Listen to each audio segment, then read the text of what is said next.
cannot believe we've never met before. I can't either, and I'm so excited. Like, I was like, today, I woke up this morning, I was like, oh my God, today is the day I finally get to meet Ellen.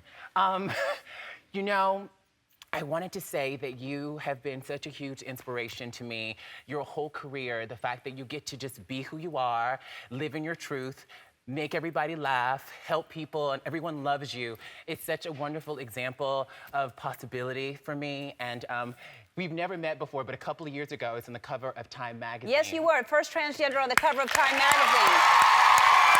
And Look at that. And you tweeted me, I don't know if you remember. Oh, yeah. She tweeted, "It's about time," and it just felt very, because Ellen back in the day was on the cover of Time magazine too. And that moment was so special for me and for so many people in our community. And it just felt really good. And it was a weird thing being on the cover of Time magazine. It's like, oh my God. Sure is. I hadn't been famous for like 5 minutes, and I'm on the cover of Time magazine. I was like, oh God, this is weird. And so your tweet was like, okay, maybe this is okay. Yeah, well, it's more than okay. I mean, you're talking about an example. I mean, and you're so successful. You're doing so many, I mean, you're working with Rocky Horror Picture Show and Orange is the New Black and speaking engagements and everything that you're doing. So congratulations to you. Thank because you. You're a great example, you know? I mean, it's so Hillary is here tomorrow. Hillary Yes. Clinton is here tomorrow, and I know that you just introduced her somewhere.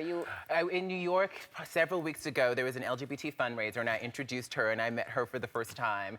And it was really important for me to come out and support her, because this election is so consequential. No matter who you're voting for, please vote. Our voices matter. And I think so much of what has happened in this campaign has felt very demoralizing to me. And I think that that's not who we are as a people. And I think that we can show who we are by turning out to vote our conscience and vote our values. So please vote. Yes, Who you vote yes. for. Please. So Orange is the New Black is set in prison, and there's not a lot of singing and dancing in there.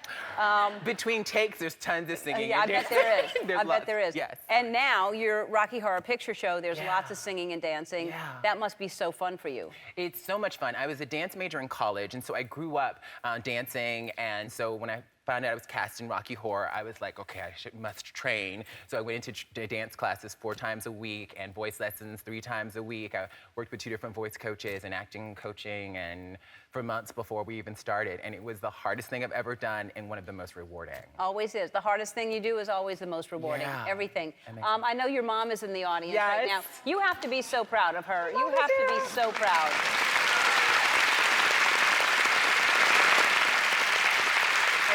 And she looks really cute today. She did her own hair and makeup. I had a whole team, and my mom did this all herself. All right. I know.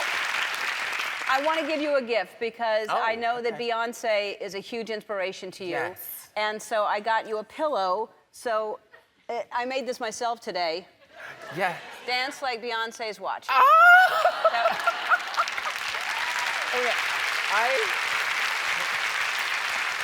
Sometimes I get afraid that Beyonce's gonna like file a restraining order or something. I'm like, I go to the concerts and like I dress like her for Cosmopolitan magazine, and I'm like obsessed. And she was a huge inspiration for me when I was shooting Rocky Horror. I should have to take out a lot of restraining orders because I think everyone feels like that about Beyonce.